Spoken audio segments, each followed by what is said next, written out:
В минувшую пятницу в селе Арылах состоялось долгожданное событие – открытие нового спортивного зала. Строительство этого объекта было запланировано еще в 2008 году, однако из-за ряда причин возведение здания началось лишь в 2012. На торжественном открытии спортивного объекта побывала моя коллега Анна Винокурова.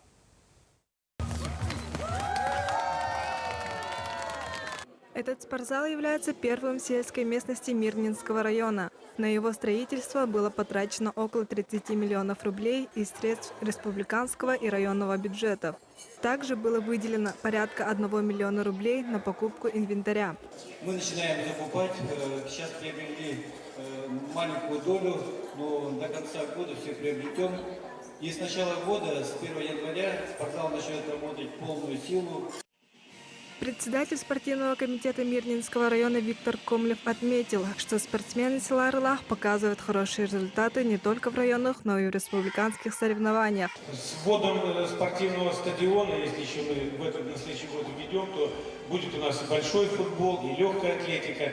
И я думаю, что молодежь, которая сегодня присутствует, она добьется еще больших результатов. И наш Чевольнинский наслед будет звучать не только в республике, но и в Российской Федерации. Альбина Яковлева является призером и чемпионом всероссийских турниров по масс-рестлингу. Она, как никто другой, ждала строительства нового спортзала. Вначале мы занимались в маленькой школе, в деревянной школе. Был у нас там спортклуб, было маленькое помещение, холодное, но все же мы были там дружные. Спортзал перестал функционировать. Нам обещали построить новый спортзал. Мы очень рады, наконец-то дождались.